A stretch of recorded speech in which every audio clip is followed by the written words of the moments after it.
नमस्कार, मैं हूं पुण्य प्रसून वाजपेयी। बीजेपी जोश में है, क्या उसने होश खो दिया है? नरेंद्र मोदी आंधी की तरह बहे जा रहे हैं, कहा जा रहा है लहर है। अमित शाह कहते हैं जनाब ये सुनामी में तब्दील हो जाएगा, इंतजार कीजिए। मतलब क्या निकाला जाए? मतलब जो भी निकालिए, लेकिन इस दौर में नरेंद्र मोदी का कद अगर बढ़ा है और बढ़ते चला जा रहा है तो 9 रत्न आज हम आपको दिखाने वाले हैं। इन 9 रत्न में एक एक तस्वीर दूर से परखिए, नजदीक से देखिए, लेकिन हर कोई अपने अपने तरीके से नरेंद्र मोदी के पीछे इस तरीके से खड़ा कि बिसात बिसती चली गई, कारवां बढ़ता चला गया और स्थिति ये आ गई। हर रैली में नरेंद्र मोदी कहने से नहीं चूक रहे हैं, इंतजार कीजिए 300 पार। संकेत जो भी है, मतलब जो भी निकालिए, लेकिन इन 9 रत्न का मतलब होता क्या है?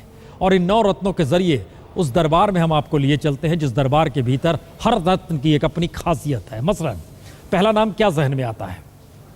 ठीक कह रहे हैं, अमित शाह जी, यही वो नाम है, अमित शाह। खासियत क्या है? मोदी के सबसे भरोसेमंद माने जाते हैं अमित शाह। भरोसेमंद ही नहीं, उस हनुमान की तरह जिनके सीने में कहा जाए दिखाइए तो नरेंद्र मोदी की ही तस्वीर निकलेगी। अमित शाह अगर सबसे भरोसेमंद है तो कुछ और खासियतें भी हैं। मोदी के थिंक टैंक के तौर पर आज से नहीं, 2003 में इनकी एंट्री हुई थी गुजरात में, और तब से रणनीति बनाने में माहिर। और माना यही जाता है कि दिल्ली की सत्ता पे अगर मोदी काबिज हुए तो इन्हें गुजरात छोड़ नहीं सकते हैं, क्योंकि बहुत कुछ इनके साथ जुड़ा है, बहुत कुछ इन पर टिका है। खुद अमित शाह की पहचान जो भी हो, लेकिन कहते हैं जहां ये खड़े हो जाते हैं वहां से मोदी के लिए एक नई लकीर खिंच जाती है। एक रिपोर्ट दिखाते हैं आपको।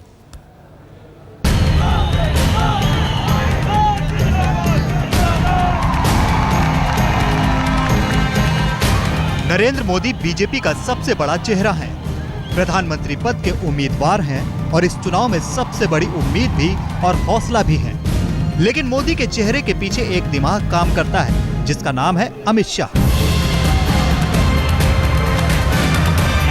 तभी तो अमित शाह है नरेंद्र मोदी के नवरत्नों में से नंबर 1। अमित शाह जो भी है अपने मेरिट पर है, अपनी क्षमता के आधार पर है और भारतीय जनता पार्टी के संगठन व्यवस्था के तहत है। वो कोई मोदी के कारण है ऐसा कह के अमित भाई की क्षमता को, शक्ति को कम आंकना, वो अमित भाई के साथ अन्याय है। वो जो भी है किसी के कारण नहीं है, अपने बलबूते पर है, परिश्रम करने वाला उनका स्वभाव है, करते हैं। साल 2001 में जब नरेंद्र मोदी ने गुजरात की कमान संभाली तो उनके सबसे करीबियों में शामिल हुए अमित शाह। काफी अमीर और रईस बिजनेस परिवार से ताल्लुक रखने वाले अमित शाह ने मोदी की राजनीति को बुलंदियों पर पहुंचाया। लेकिन ऐसी तारीफ से आगे भी कई तारीफ अमित शाह की शोभा बढ़ाती हैं। वो जानते हैं कि क्या बोलना है और उस बोलने का राजनीतिक असर क्या होगा, खासकर गोलबंदी वाले माहौल में चुनाव के वक्त। उत्तर प्रदेश में और विशेषकर पश्चिमी उत्तर प्रदेश में ये चुनाव सम्मान का चुनाव है, अपमान के बदले का चुनाव है और जिन्होंने अन्याय किया है उसको सबक सिखाने का चुनाव है। जब ये साफ हो गया कि मोदी ही बीजेपी के नए छत्रधारी होंगे तो मोदी ने सबसे बड़ा गढ़ जीतने का जिम्मा अमित शाह को दिया। कभी अपने गृह मंत्रालय में जूनियर मंत्री रहे अमित शाह को मोदी ने न सिर्फ बीजेपी का राष्ट्रीय महासचिव बनवाया बल्कि उत्तर प्रदेश का प्रभारी भी बनवा दिया। पूरे प्रदेश में परिवर्तन की लहर है। प्रदेश की जनता यूपीए सरकार और प्रदेश की सरकार, ये दोनों सरकारों से त्रस्त है। गुजरात की सरकार में अमित शाह मोदी के साथ साए की तरह रहे। मोदी ने वहां जीत की हैट्रिक लगाई, लेकिन उस हैट्रिक के पीछे शानदार बॉलिंग तो अमित शाह की ही रही। संगठन के लोगों को जोड़ना हो या विरोधी को साम दाम दंड भेद से पराजित करना, अमित शाह इसे बखूबी जानते हैं। इसीलिए जब यूपी का प्रभार मिला तो अमित शाह ने अयोध्या में राम मंदिर के मसले को एक बार फिर से उछाला। ये भी प्रार्थना करी है कि हम सब मिलकर जल्दी से जल्दी यहाँ भव्य राम मंदिर का निर्माण करें और रामलल्ला को अपने उचित स्थान पर विराजित करें। मंदिर का मसला उछाला तो जरूर, लेकिन जब ना तो जनमानस के बीच से और ना ही संगठन के अंदर से कोई जोश दिखा तो अमित शाह ने धीरे से राम के नाम को पीछे छोड़ दिया और अपने नेता मोदी की लाइन पर आ गए। गुजरात में विकास के दावे पर देश में विकास के वादे पर। सरकार की एक ही भक्ति है, भारत भक्ति। सरकार की एक ही शक्ति है, 1.25 करोड़ नागरिकों की शक्ति। सरकार की एक ही कार्यशैली है, सबका साथ सबका विकास। इसी मंत्र को लेकर के आगे बढ़ना है। मोदी भी जानते हैं कि अवध के किले को भेदे बगैर लाल किले तक पहुंचना आसान नहीं है। ये चुनौती अमित शाह के सामने है। कभी मोदी के मंत्रिमंडल में एक साथ 10-10 महकमों को संभालने वाले अमित शाह इस वक्त 80 लोकसभा सीटों पर बीजेपी की उम्मीदों का भार संभाल रहे हैं। मोदी को यकीन है कि यूपी में कमल खिलेगा पूरे 16 साल बाद इस 16वीं लोकसभा में। भारतीय जनता पार्टी की एक लहर है। पूरे देश की जनता श्री नरेंद्र मोदी को प्रधानमंत्री बनाने के लिए भारतीय जनता पार्टी के पक्ष में जनमत देने के लिए मन बनाकर बैठी है। मोदी आक्रामक हैं, सीधा वार करते हैं, लेकिन अमित शाह मोदी के हर अंदाज से वाकिफ होने के बावजूद मृदुभाषी हैं। उनकी जुबान से उनकी राजनीति के रास्ते का पैमाना पता नहीं चलता। अमित के दिमाग में मोदी की राजनीति है, लेकिन दिल में मां होती है जिसे वो सबसे ज्यादा प्यार करते हैं। मुश्किल ये नहीं है कि दरअसल अचानक नो बॉल फेंक दी गई थी जब कहा गया था अभिमान की लड़ाई है और बदला लेने का शब्द इस्तेमाल किया गया। मुश्किल यह भी नहीं है कि एक रत्न के जरिए नवरत्न की कल्पना की जाए। दूसरे रत्न का निजाम जहन में आते ही आपको लगता होगा ये तो बीजेपी के नाथ होने चाहिए थे, लेकिन इस दौर में सिर्फ और सिर्फ मोदी के नाथ कोई रूठ रहा है। सारे वार सीने पर। बात राजनाथ की हो रही है। मोदी को पीएम उम्मीदवार बनाने में बड़ी भूमिका किसी की नहीं, राजनाथ की। राजनाथ का मतलब यह है पार्टी के अध्यक्ष मोदी के साथ हॉटलाइन पे हमेशा जुड़े रहते हुए जो संदेश आ रहा है उस संदेश को ले रहे हैं, इंप्लीमेंट कर रहे हैं। अध्यक्ष बनने के बाद मोदी के करीब हो गए, साई की तरह हर रैली में नजर आने लगे। जो निर्णय लिया जा रहा है, जो कोई रूठ रहा है, सब कुछ सामने खड़े होकर। ये दूसरे रत्न है।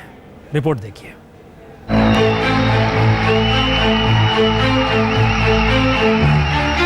अटल आडवाणी का दौर नेपथ्य में चला गया और मंच पर प्रकट हुए नरेंद्र मोदी और राजनाथ सिंह,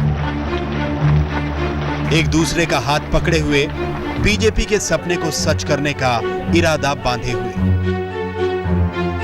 बदलते वक्त के साथ बीजेपी की ये नई जोड़ी है 16वीं लोकसभा के मुहाने पर खड़ी सबसे हिट जोड़ी।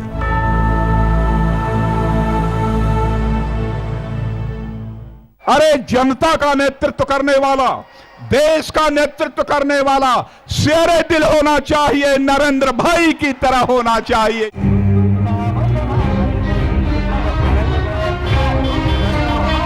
आरएसएस तो दोबारा नितिन गडकरी को ही बीजेपी का अध्यक्ष बनवाना चाहता था। ताजपोशी की पूरी तैयारी भी हो चुकी थी, लेकिन इन मौके पर राज तिलक की जगह वनवास हो गया।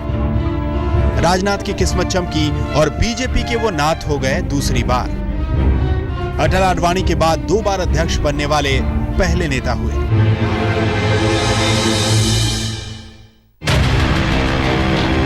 किस्मत से मौका जरूर मिल जाता है, लेकिन उस मौके की पट्टी पर कामयाबी के गीत लिखने के लिए कौशल चाहिए। वो कौशल राजनाथ ने दिखाया। इत्तेफाक से 2009 के बाद 2014 में भी बीजेपी उनकी ही अध्यक्षता में लोकसभा चुनाव में उतरी। इस बार प्रधानमंत्री पद की उम्मीदवारी की दावेदारी नरेंद्र मोदी कर रहे थे। राजनाथ ने मौका देखा और मोदी के नाम का चौका लगा दिया। पहले बीजेपी के चुनाव प्रचार का मुखिया बनाया, फिर प्रधानमंत्री पद का उम्मीदवार। पार्टी का राष्ट्रीय अध्यक्ष होने के नाते सामान्यतः राष्ट्रीय अध्यक्ष सबसे अंत में विचार व्यक्त करता है, लेकिन मैंने फैसला किया, इंसाफ का तकाजा है कि जो लोकतंत्र में लोकप्रिय है उसे ही अंतिम वक्ता होना चाहिए। इसलिए नरेंद्र भाई को मैंने कहा कि आप बैठिए, पहले मैं बोलूंगा। नरेंद्र भाई को चुनाव अभियान समिति, इलेक्शन कैंपेन कमेटी का चेयरमैन नियुक्त होने पर मैं हार्दिक बधाई देता हूं। संसदीय दल ने यह फैसला किया है कि श्री नरेंद्र मोदी को आगामी लोकसभा चुनाव के लिए प्राइम मिनिस्ट्रियल कैंडिडेट के रूप में प्रोजेक्ट किया जाए। 7 महीने पहले दिया गया यह बयान और उसके बाद जितनी रैली वहां पर राजनाथ बाकायदा नाथ बनकर मोदी के साथ। तीसरे रत्न दरअसल वाजपेयी सरकार के दौर में कानून मंत्री थे और इनका नाम है अरुण जेटली। अरुण जेटली की यारी कोई आज से नहीं है, पहचान कोई आज की नहीं है। मोदी के पुराने दोस्त हैं। सिर्फ दोस्त ही नहीं, बाकायदा 2002 दंगों के बाद नरेंद्र मोदी का बचाव भी किए थे और जब राजधर्म का पाठ पढ़ाया जा रहा था तो गोवा की सभा में बाकायदा व्यू रचना भी अरुण जेटली की ही थी। इसलिए सिर्फ कानूनी सलाहकार के तौर पर ना देखें, राजनीतिक सलाहकार पर शह और मात देने की सियासत भी बाखूबी नरेंद्र मोदी के लिए और किसी ने नहीं, हर बुरे वक्त में जेटली ने बिछाई। तो आइए जरा एक रिपोर्ट भी देख लीजिए।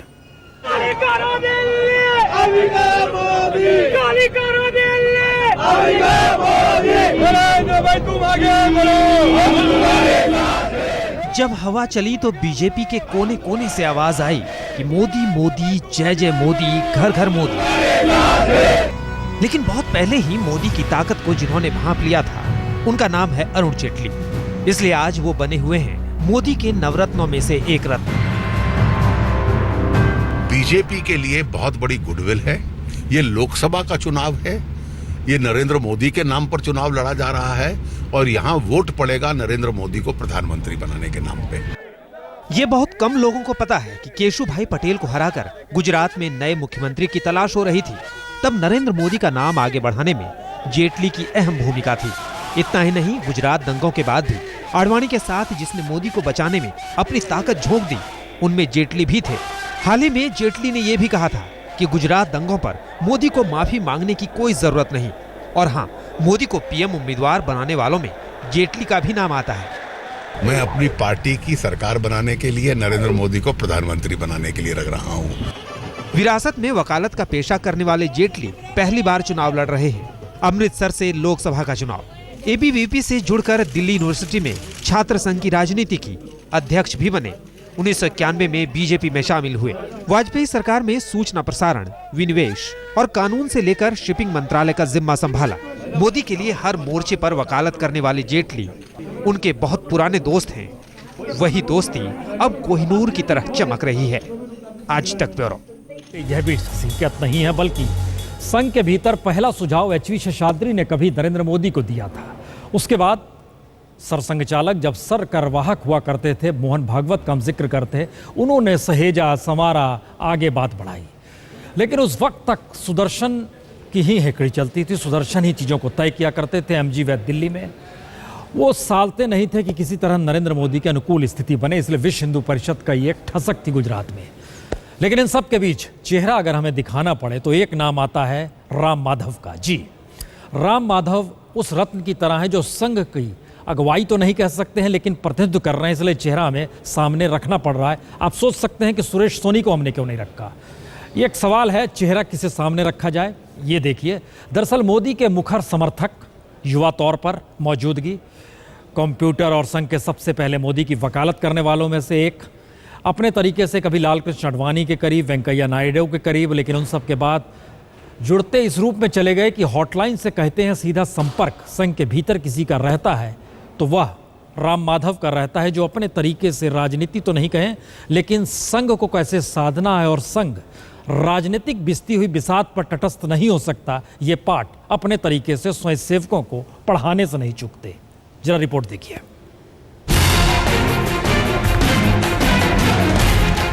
सार्वजनिक मंच पर शायद ही कभी देखा हो आपने बीजेपी के पीएम कैंडिडेट और आरएसएस के राष्ट्रीय प्रवक्ता को, लेकिन 49 साल के राम माधव 64 साल के नरेंद्र मोदी के नवरत्नों में गिने जाते हैं। यूं कहें कि गुप्त रत्नों में एक। मोदी राम माधव के पुराने संघ सेवक रहे हैं। संघ के लिए मोदी का समर्पण भी जग जाहिर है। दोनों की उम्र में 15 साल का फासला है, लिहाजा मोदी राम माधव के आदर्श हो सकते हैं, क्योंकि आरएसएस से राम माधव का जुड़ाव भी स्कूल कॉलेज के दिनों से है। लेकिन मोदी और माधव के वैचारिक मेल की कहानी यहां से शुरू नहीं होती। इसकी शुरुआत होती है साल 2003 से, जब इलेक्ट्रिकल इंजीनियरिंग के छात्र राम माधव को संघ का राष्ट्रीय प्रवक्ता नियुक्त किया गया था। ये वो दौर था जब मोदी गुजरात के मुख्यमंत्री बने थे। दंगे के बाद मोदी के साथ तमाम विवाद जुड़े, लेकिन मोदी को लेकर राम माधव का विश्वास अटूट रहा। आज संघ मोदी के संग है और इसके पीछे राम माधव की बड़ी भूमिका मानी जाती है। राम माधव 20 साल से बतौर पत्रकार संघ से जुड़े हैं। 10 किताबें लिख चुके हैं। संघ की कई पत्र पत्रिकाओं के एडिटर रह चुके हैं। ऐसे में मोदी के पक्ष में माधव की बातें तो जमनी ही थी। आज तक ब्यूरो। दरअसल सच यह भी है कि 2007 में संघ के भीतर का एक गुट नरेंद्र मोदी को चुनाव में हराना चाहता था। दिल्ली में एमजी वैद उस समय प्रवक्ता हुआ करते थे। उसी वक्त के दौर की बात है। एंट्री राम माधव की बतौर युवा प्रवक्ता हुई। लैपटॉप लेके चलने वाला शख्स कंप्यूटर पे चीज़ों को परख रहा था, देख रहा था।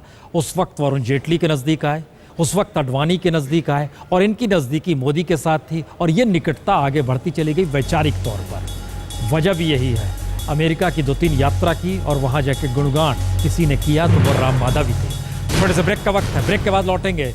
तब बात उन अलग अलग रत्नों की होगी जिनकी पहचान इस दौर में झटके में बनी, मोदी के निकट होते चले गए और ऐसे रत्न बन गए जो आज आप बाहर देख रहे हैं। इन 9 रत्न में दरअसल एक रत्न ऐसा है जिसको लेकर कहा जा सकता है कि इसे अपने 9 रत्न में शामिल करना शायद मोदी की मजबूरी है, क्योंकि संघ अगर मोदी के पीछे खड़ा है तो ये एक ऐसा रत्न है जिसके जरिए कहा जा सकता है बहुत साफ तौर पर कि इसके लैम्ब्रेटा के पीछे सरसंघ चालक बैठा करते थे। मोहन भागवत नागपुर की सड़कों पर और चंद्रपुर में ये सब ने देखा है। हम बात कर रहे हैं नितिन गडकरी की। अध्यक्ष बनकर एंट्री हुई थी, चीज़ें संभली बिगड़ी जो भी हुई, लेकिन नितिन गडकरी की पहचान संघ के बेहद करीबी के तौर पर भी है। सिर्फ करीबी ही नहीं बल्कि बात और आगे बढ़ाई जाए तो संघ के करीबी और सरसंघ चालक के साथ इस हद तक करीबी है कि दरअसल ये प्रभाव डाल सकते हैं नरेंद्र मोदी की बिसात पर। महाराष्ट्र में मंत्री रहते, इनका अपना काम भी चमकदार तरीके से सामने आया। पुणे से लेकर मुंबई तक जो एक्सप्रेस वे दौड़ता है, जितने पुल फ्लाईओवर बने उसमें माहिर, और सियासी जोड़ तोड़ में तो कई मायनों में इसलिए ये महत्वपूर्ण हो गए क्योंकि बहुत करीबी का रिश्ता संघ के हेडक्वार्टर से इनका सीधे रहा है। तो ये रत्न के तौर पर शामिल करना मोदी की भी मजबूरी है और कहीं ना कहीं माना यह भी जाता है कि अगर चीज़ें डगमगाई तो गडकरी आगे भी आकर खड़े हो सकते हैं। लेकिन समझिए इस रिपोर्ट के जरिए क्यों है 9 रत्न में ये। 2009 में नागपुर का इशारा मिला तो तमाम बड़े बड़ों की उम्मीदों को धूल में मिलाते हुए नितिन गडकरी ने महाराष्ट्र से सीधे दिल्ली की राजनीति में एंट्री लगा दी। तब तक नितिन गडकरी की 2 सबसे बड़ी पहचान थी, एक तो आरएसएस के बेहद करीबी होने की और दूसरा महाराष्ट्र सरकार में मंत्री रहते हुए इंफ्रास्ट्रक्चर पर बेहतरीन काम की। वही पहचान दिल्ली में काम आई। भारतीय जनता पार्टी एनडीए और नरेंद्र मोदी जी के नेतृत्व के प्रति एक आशा और अपेक्षा है। मेरा विश्वास है कि नरेंद्र मोदी जी के नेतृत्व में एनडीए की सरकार को लोग चुनकर लाएंगे। लेकिन दूसरों के उलट नितिन गडकरी के लिए मोदी के 9 रत्नों में शामिल होना बेहद आसान नहीं था। गडकरी के पार्टी अध्यक्ष रहते हुए मोदी से उनके टकराव के कई मामले सामने आए। कहा तो यहां तक जाता है कि गडकरी को दोबारा अध्यक्ष बनवाने के पक्ष में मोदी नहीं थे, क्योंकि उन्हें लगता था कि गडकरी उनके प्रधानमंत्री पद की उम्मीदवारी के रास्ते में पत्थर बन सकते हैं। लेकिन 6 महीने में हालात बदल गए। देश की जनता हिंदुस्तान को भय भूख आतंक और भ्रष्टाचार से मुक्त, सुखी समृद्ध संपन्न शक्तिशाली हिंदुस्तान का सपना देख रही है। बहनों और भाइयों, ये सपना पूरा करने की ताकत हिंदुस्तान के किसी नेतृत्व में है जो हिंदुस्तान की तकदीर को, हिंदुस्तान के भविष्य को बदल सकती है, तो उस नेता का नाम है नरेंद्र मोदी, जो केवल इस देश के तकदीर को और भविष्य को बदल सकते हैं। गडकरी को बीजेपी की कमान दोबारा तो नहीं मिली, लेकिन बदलते वक्त के साथ गडकरी ने खुद को ढाला और मोदी के लाइन में खड़ा कर लिया। अब मोदी को बीजेपी ने प्रधानमंत्री पद का उम्मीदवार बनाया, तब यह खबर बेहद तेजी से फैली कि गडकरी ने मोदी को एक हार उपहार में दिया है। अब ये माना जाता है कि अगर कहीं मोदी के गले में जीत की माला पड़ी तो गडकरी एक बड़ी भूमिका में दिखाई देंगे। आज तक ब्यूरो। अपने राजनीतिक जीवन में पहला चुनाव लड़ रहे हैं नितिन गडकरी नागपुर से, और नागपुर में वोट डालने के लिए सरसंघ चालक और दूसरे नंबर पर भैया जी जोशी दोनों गए। दोनों ने इस बात का जिक्र किया, दरअसल इस बार परिवर्तन की लहर है। लेकिन सवाल यह था कि क्यों लड़ने की जरूरत गडकरी को पड़ी। गडकरी लड़कर दरअसल उस बिसात में आगे खड़ा होना चाहते हैं जहां चीजें डगमगाए तो वो संभाल भी लें। लेकिन इसके बाद एक ऐसे शख्स 9 रत्न में हैं जिनकी पहचान आज से नहीं है। चीन के साथ युद्ध में ये शख्स स्कूल में छात्रों को जमा करता था और आरएसएस की ओटीसी किसी ने की है जो कि राजनीति कर रहा है तो उसका नाम सुशील मोदी है। बिहार में लेफ्टिनेंट माने जाते हैं मोदी के ही खुद सुशील मोदी। सुशील मोदी दरअसल वित्तीय मामलों में कुशल प्रशासक नीतीश कुमार जब से मुख्यमंत्री बने तब से फाइनेंस मिनिस्टर के तौर पर पहचान सुशील मोदी की रही 2005 से 2013 तक। माना यह भी जा रहा है कि इस नवरत्न को बिहार से दिल्ली लाया जाएगा। जरा रिपोर्ट देखिए। नरेंद्र मोदी जिंदाबाद। वक्त की नब्ज पर सधी उंगली तो सुशील कुमार मोदी ही रखना जानते हैं। बिहार के पूर्व मुख्यमंत्री सुशील मोदी को कुछ समय पहले तक बीजेपी के अंदर नीतीश कुमार का आदमी समझा जाता था, लेकिन जेडीयू से गठबंधन टूटा तो सुशील अचानक नीतीश पर आक्रामक हो गए। लगभग 40 साल का संबंध हम लोग का रहा है और 17 साल से तब लोग एक साथ गठबंधन में काम कर रहे थे, उसके पहले हम लोग काम करते रहे। तो इस स्प्लिट का, इस बिखराव का और मुझे व्यक्तिगत तौर पर भी दुख है और राजनीतिक दृष्टि से भी इसका भारी नुकसान और लोगों को उठाना पड़ेगा। आपने गठबंधन को तोड़ दिया। बहनों और भाइयों, चुनाव जीतने के बाद उधर गठबंधन टूटा, इधर नीतीश से सुशील का बंधन छूटा और वो बिहार में एक झटके में नरेंद्र मोदी के सबसे करीब आ गए। आलम यह है कि मोदी जहां भी जाते हैं बिहार की हर रैली में उनके मंच पर सुशील मोदी शोभा बढ़ाते दिखते हैं। नरेंद्र मोदी जिंदाबाद। विकास की यात्रा को किसी ने आगे बढ़ाया तो भाजपा के मंत्रियों ने बढ़ाया था और बिहार के सुधार की जो खबरें आने लगी थी वो खबरें भी भारतीय जनता पार्टी के मंत्रियों का, भारतीय जनता पार्टी के विधायकों का, भारतीय जनता पार्टी के कार्यकर्ताओं का बिहार का बड़ा करने का संकल्प था, उसी के कारण हुआ था। बिहार की राजनीति में सुशील मोदी का जबरदस्त दबदबा रहा है। जेपी आंदोलन ने इन्हें राजनीति में लाया तो संघ की संगत में ये समाज सेवी बने। बिहार में बीजेपी के लिए माहौल बनाया और जेडीयू से गठबंधन में इनकी बड़ी भूमिका रही। 8 साल तक बिहार के वित्त और उप मुख्यमंत्री रहे। वित्तीय मामलों पर इतनी बारीक नजर रहती है कि जुलाई 2011 में सुशील मोदी राज्य वित्त मंत्री कमेटी के अध्यक्ष बने, जिसका काम गुड्स एंड सेल्स टैक्स पर काम करना है। नरेंद्र मोदी जिंदाबाद। ऐसा माना जाता है कि अगर कहीं मोदी की जीत हुई तो बिहार वाले मोदी भी दिल्ली में बड़ी भूमिका में आ सकते हैं। पाटलिपुत्र की राजनीति में 40 साल का दमदार असर दिल्ली में अपना दमखम दिखा सकता है। आज तक ब्यूरो। इस दौर में मोदी के दरबार के 7वें रत्न जी राज्यसभा में आई गुजरात के जरिए, पर्दे पर आई तो बहू के तौर पर, और अब अमेठी के आंगन में भाग्य आजमाना चाहती हैं क्योंकि राज्यसभा में मौजूद है। जो भी अमेठी में लड़ना चाहता था, राज्यसभा की सीट मांग रहा था, तो स्मृति ईरानी का नाम सामने है। नमो टी का आइडिया स्मृति ईरानी का ही।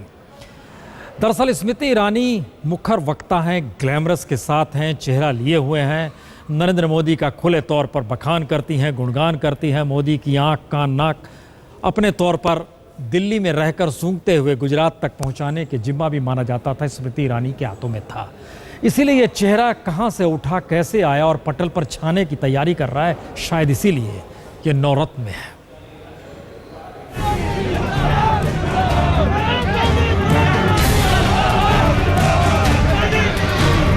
छोटे पर्दे की बहू स्मृति ईरानी राजनीति में बड़ा किरदार निभाने के लिए आई।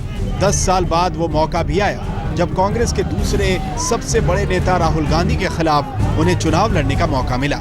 लेकिन इस मौके से भी बड़ी बात यह है कि स्मृति आज के दिन बीजेपी के प्रधानमंत्री पद के उम्मीदवार नरेंद्र मोदी के सबसे करीबी लोगों में से एक हैं, उनके नवरत्नों में शामिल हैं। नरेंद्र मोदी ने बहुत ही संवैधानिक और स्वतंत्र तरीके से जनता का वोट पाया है और मैं आश्वस्त हूं कि जो हमने गुजरात में उनके नेतृत्व में जीत हासिल की है, वही जीत हम राष्ट्रीय स्तर पर भी हासिल कर रहे हैं। इंडिया शाइनिंग के फील गुड के साथ स्मृति ईरानी 10 साल पहले राजनीति में आई थी।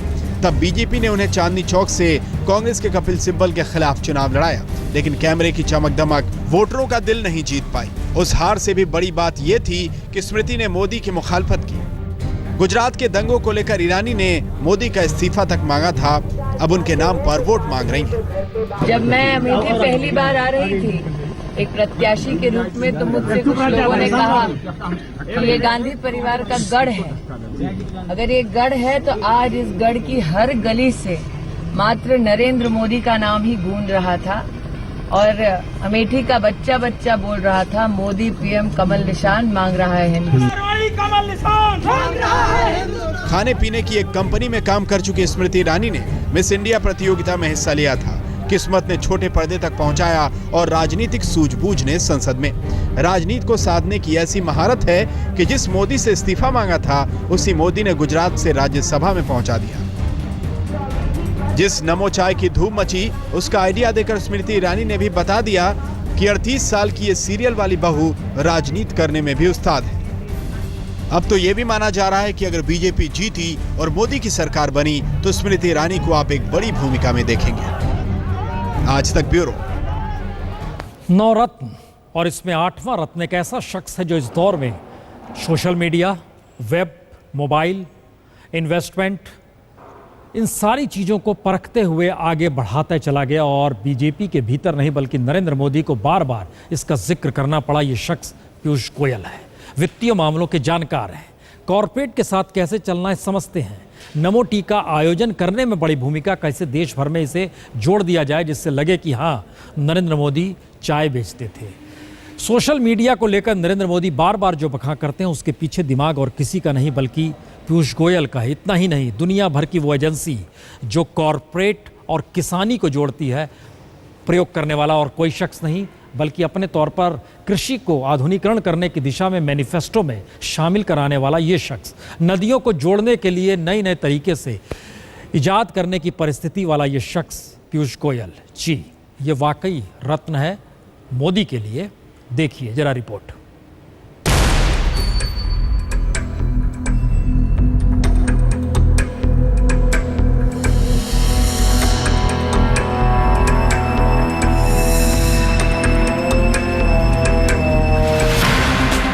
देश में मोदी की हवा चली, चुनावी कद बढ़ा, मोदी नाम पार्टी का पॉलिटिकल ब्रांड बना। इसके पीछे मनी मैनेजमेंट साफ दिखता है। हवाई यात्रा से लेकर भव्य रैलियां और पूरे प्रचार अभियान तक मोदी के पीछे इस मनी गेम में माइंड है पीयूष गोयल का। तभी तो इन्हें शुमार किया जाता है मोदी के नवरत्नों में। 49 साल के पीयूष गोयल राज्यसभा सांसद हैं, लेकिन बीजेपी में सक्रिय भूमिका ट्रेजरर यानी खजांची की है। इस पद के साथ मोदी के कितने बड़े मददगार हैं पीयूष गोयल, इसकी एक मिसाल है नमो टी। पूरे देश में नमो चाय पर चर्चा का इंतजाम पीयूष गोयल ने ही किया। नमो चाय ही क्यों, मोदी की शानदार रैलियों, पोस्टरों और हाईटेक प्रचार साधनों के पीछे भी बड़ी भूमिका पीयूष गोयल की ही बताई जाती है। पीयूष गोयल देश के जाने माने और रैंक होल्डर चार्टर्ड अकाउंटेंट भी रहे हैं। बीजेपी में खजांची की भूमिका उन्हें सियासी विरासत के रूप में मिली है। पीयूष गोयल के पिता बीपी गोयल भी बीजेपी के कोषाध्यक्ष रह चुके हैं। उस दौर में पीयूष गोयल भी सियासत में सक्रिय थे। 2004 के बाद से हर चुनाव में उनकी भूमिका सक्रिय रही। आज 10 साल बाद वो पार्टी के पीएम उम्मीदवार को तराशने वालों में गिने जा रहे हैं। आज तक ब्यूरो। मोदी के रत्न का किस्सा गुजरात से शुरू हुआ और गुजरात पर आकर ही टिकता है। ये नाम है दरअसल सौरभ पटेल। ये एक ऐसे शख्स जो माने जाते हैं कि दरअसल ऊर्जा मंत्री रहते हुए इन्होंने बिजली को जिस तरीके से गुजरात में अपने तरीके से लागू करवाया और उसकी गुणगान पूरे देश में होने लगी। मोदी खुद जिक्र करने लगे, मोदी सरकार में मंत्री हैं, मोदी के भरोसेमंद हैं और तो और वित्तीय मामलों में मोदी के सलाहकार भी हैं। और यह भी बता दें हमको कि वडोदरा का पूरा जिम्मा, चुनाव लड़ रहे हैं वहाँ से, मोदी ने कहा मैं नहीं जा पाऊँगा, सौरभ पटेल ही देखेंगे। लेकिन बात यही नहीं थमती है। ये नवरत्न जो है दरअसल अंबानी परिवार से भी जुड़ा हुआ। एक रिपोर्ट देखिए। गुजरात ने जो अन्याय करे छे, ये वही सौरभ पटेल हैं जिन्हें मोदी मंत्रिमंडल के सबसे ताकतवर मंत्रियों में गिना जाता है। और हाँ, ये वही सौरभ पटेल हैं जिनका नाम लेकर अरविंद केजरीवाल ने बार बार मोदी पर निशाना साधा। मोदी के भरोसेमंद लेफ्टिनेंट के तौर पर उभरे सौरभ पटेल की खासियत उन्हें दूसरों से अलग करती है। लगातार चौथी बार विधानसभा में पहुंचने वाले पटेल मोदी सरकार के सबसे ज्यादा पढ़े लिखे मंत्री हैं। अमेरिका से एमबीए करने वाले पटेल के पास ऊर्जा, पेट्रोकेमिकल, खनन, कुटीर उद्योग, नमक उद्योग, योजना, पर्यटन, नागरिक उड्डयन, श्रम और रोजगार जैसे अहम मंत्रालय हैं। नर्मदा कैनाल पर एशिया का सबसे बड़ा सोलर एनर्जी पावर प्लांट बनाने का श्रेय भी पटेल को ही जाता है। पटेल सुर्खियों में नहीं रहते, वो पर्दे के पीछे गुजरात की अपनी सीमित दुनिया में काम करते हैं, लेकिन उनकी विकासशील नीति के चलते ये माना जाता है कि अगर मोदी को दिल्ली का ताज मिला तो वो गांधीनगर पटेल के हवाले कर सकते हैं। आज तक ब्यूरो। दरअसल नवरत्नों की कतार में हम चाहते तो उन्हें भी दिखा देते, जो लगता कि आप सोचते कि पार्लियामेंट के भीतर भी नजर आएंगे और नवरत्न में शुमार भी हो जाएगी, लेकिन हमें लगता है जनादेश महत्वपूर्ण होता है। जनता का फैसला आने दीजिए, उस नवरत्न से भी आपको परिचित करा देंगे। फिलहाल ब्रेक का है, दूसरी खबरों के साथ लौटते हैं ब्रेक के बाद।